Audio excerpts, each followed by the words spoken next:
বগুড়ার প্রথম শহীদ এই শহীদ সিয়াম শুভ বগুড়া কালের বাজার স্থানে পুলিশের গুলিতে নিহত হয়।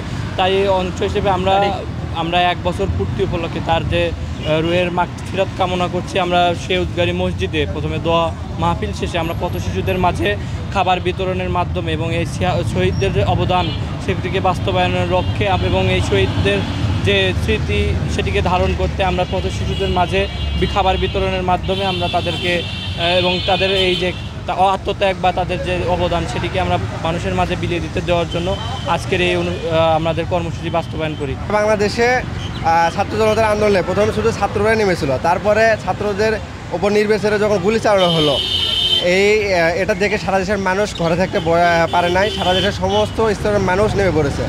তো তার পাশাপাশি এখানে যারা পথশিশু ছিল সেই পথশিশুদের একটা বিশাল ভূমিকা ছিল। আমাদের বগুড়ার আন্দোলনে এই শ্যাম শুভ ঠিক পথশিশুদের একজন। সে 19 জুলাই ওখানে রেল স্টেশনে আন্দোলন করতেছিল। তো সে যখন আন্দোলনে করে বাসায় বলে আসে যে আমি আন্দোলনে যাব, আমি যদি শহীদ হয়ে যাই বা আমি যদি মারা যাই আমার জন্য চিন্তা করো না, আমি দেশের কল্যাণে শহীদ হবো, তোমরা আমার জন্য দোয়া করো। বসুন্ধরা টিস্যু, অশুদ্ধতার বিরুদ্ধে এক বিন্দুও ছাড় নয়। এখানে শেউজুরি কালী মন্দিরের এখানে শ্যাম শুভ আন্দোলন করতেছিল। তো সেই অবস্থায় পুলিশের ট্যাঙ্ক থেকে একটি গুলি আসে, তার মাথায় লাগে, পায়ে লাগে তৎক্ষণাৎ সে এখানে একবারে মানে আহত অবস্থা পড়ে থাকে। এখান থেকে তাকে যখন হাসপাতালে নিয়ে যাওয়া হয়, হাসপাতালে গেলে সে সেখানে মৃত্যুবরণ করে। পুরাতে সর্বমোট 18 জনের মতো নিহত হয় এবং 524 জন রেজিস্টারভুক্ত আহত। এছাড়াও আরও 2-4 হাজার মানুষ আহত হয়েছে।